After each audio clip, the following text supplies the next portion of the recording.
The mitzvah of Shemitah, which is written in our Parashat in Perek Tesvav, right in the middle of all the psukim of the mitzvah of Shemitah, it says that you should not chase your friend that you gave a loan to during Shemitah. The pasuk is like this: "Efes ki lo yeh b'chevin," so that there should not be a poor person amongst you. So that means we have to help each other and to fulfill the pasuk that says "Efes ki lo yeh," so that there should not be poor people. Everybody should help each other. So that there should never be people suffering in the Jewish nation.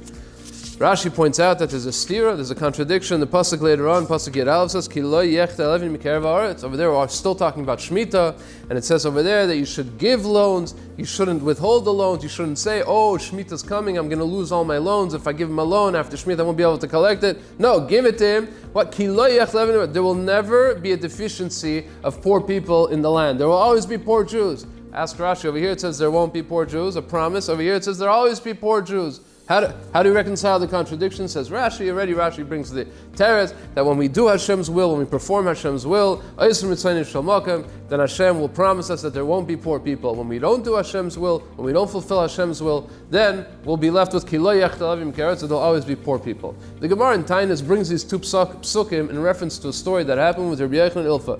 This famous story in Tainis Daf Chaf Aleph, and the Gemara says as follows: Ilfa and Rabbi Yochanan were learning in the Beis Medrash, they were learning in Kollel, and it became very difficult. They had a very difficult financial situation, and they said, "We have to go work. We can't continue like this. We got no money for bread. What should we do? We got to go work." How can we go work? How can we leave Torah and go and work in the fields? What do you mean? The pasuk says, "Efes ki lo yeh b'chevin." There should not be a poor person among Klal Yisrael.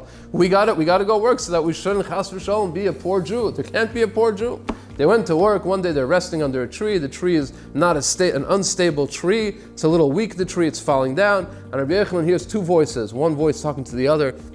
Let's throw this tree down on those two guys. Why? They left they left the Torah, which is considered an infinite life. It's considered nitzchias, and they left the Torah, and they're involving themselves in some sort of temporary life, their temporary work. How could they leave the Torah? The Torah is everlasting. It has no boundaries, unboundaried, and they're going and they're involving themselves in some sort of temporary work. How can they do that? Let's throw the tree down. Rabbi Yochanan's thinking, who's talking? Two angels are talking one to the other. Ilfa, did you hear that? Ilfa says, no, I didn't hear anything. Rabbi Yochanan says, Ilfa didn't hear. I heard. They're talking to me. Got up, went back to the Beis Medrash. Ilfa says, hey, Rabbi Yochanan, where are you going? What's going on? We just started working. We got to get. There shouldn't be poor people. And it says, I have a different pasuk. Ki lo yech levin mikarev haaretz. Pasuk Yud Aleph. There will always be poor people in the land. I'll be the poor person. I will fulfill the second pasuk. You can fulfill the first pasuk, and I'll fulfill the second pasuk. Ilfa eventually also came back. Of course, he didn't stay forever at work. He came back to the Beis Medrash. By the time he came back, says the Gemara, Malach Rabbi Yochanan. Rabbi Yochanan became king, which means he became the Rosh Hashiva. Rabbi Yochanan became the leader, the Rabbi, and Ilfa became one of the students. The Gemara continues pointing out just how much Torah knowledge Ilfa himself had. Ilfa was a tremendous baki. He knew answers to any question anywhere. But he went to work. Rabbi Yochanan didn't. Rabbi Yochanan came back. Rabbi Yochanan became the Rosh Hashiva, and Ilfa didn't. Very interesting. We very often were faced with choices in our lives. Yes, no. And one of the tenets of our belief system is that we have free choice. We can choose whether we do A, whether we do B. But very often we look for signs. We look for a pasuk. We look for a sign. And the sign, we see the sign, oh, it's clear that I have to do like this. From this story we see that Rabbi Yochanan and Ilfa both are looking for a sign. Should we go to work? Should we not go to work? Rabbi Yochanan finds one pasuk, Ilfa finds the other pasuk. They're both right. There's two psukim in the Torah. But Rabbi Yochanan had something in him that caused him to choose the right choice. And Ilfa, on his level, of course, the great Ilfa, we learn halachas from Ilfa, but on his level, not at the same level as Rabbi Yochanan. He found a different pasuk that caused him to stay at work a little longer than Rabbi Yochanan, and that distance made the difference between the fact that Rabbi Yochanan was the Rosh Hashiva, was the leader, and Ilfa remained the student. Rav Gifter Zatzal explained what was this that Rabbi Yochanan had that Ilfa didn't have. We find the answer in the Medrash and Shir Hashirim. In the pasuk, the Gemara says, the Medrash says as follows: there was once a story. Rav Chia bar Abba and Rabbi Yochanan were walking. Same Rabbi Yochanan with his student Rav Chia bar Abba. They're walking through a field between Tveria and Sipari, two cities that are not far from one another. Rabbi Yochanan points out to the field and says, this field used to be mine.